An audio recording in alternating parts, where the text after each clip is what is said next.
சமூக நீதி அரசு என்று இந்த திமுக அரசு சொல்லிக் கொள்கிறது. அந்த ஆம்ஸ்ட்ராங் குடும்பத்தினர், ஆம்ஸ்ட்ராங் அவர்களின் மனைவி திருமதி பொற்கொடி கேட்டது என்னன்னா, அவருடைய அலுவலகம், அவர் ஒரு சட்ட உதவி அலுவலகம் வைத்திருக்கிறார் பெரம்பூரில்.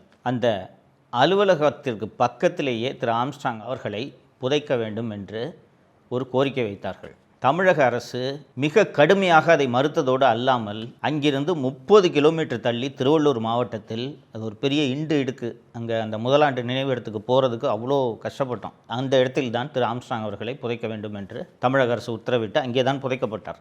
இந்த ஆம்ஸ்ட்ராங் அவர்களோட படுகொலை என்ன பின்னணி, யார் இதை செய்திருப்பார்கள் என்று பல்வேறு சந்தேகங்கள் எழுப்பப்பட்டன. பகுஜன் சமாஜ் கட்சியின் தேசிய தலைவராக இருக்கக்கூடிய செல்வி மாயாவதி அவர்களே தமிழகம் வந்து ஆம்ஸ்ட்ராங் அவர்களின் நினைவேந்தலில் கலந்து கொண்டு இந்த வழக்கை சிபிஐ விசாரணைக்கு உத்தரவிட வேண்டும் என்று ஒரு கோரிக்கையை தமிழக முதல்வரிடம் வைத்துவிட்டு போனார். அது மட்டுமல்லாமல் இயக்குனர் ப. ரஞ்சித் உள்ளிட்ட பல்வேறு நபர்கள், பொதுமக்களும் இந்த கொலையை சிபிஐ விசாரணைக்கு உத்தரவிட வேண்டும், சிபிஐயிடம் ஒப்படைக்க வேண்டும் என்று கோரிக்கை வைத்தனர். தமிழக அரசுக்கோ தமிழக காவல்துறை அதிகாரிகளுக்கோ இந்த வழக்கில் உண்மையை கண்டுபிடிக்க வேண்டும் என்ற எண்ணம் இருந்திருந்தால் பேசாமல் சிபிஐட்டே இதை ஒப்படைச்சிட்டு போயிருந்திருக்கலாம். ஏன்னா பிரச்சனை இல்லை, யார் உண்மையான குற்றவாளிகளோ அவர்களை சிபிஐ கண்டுபிடிக்கப் போகிறார்கள்.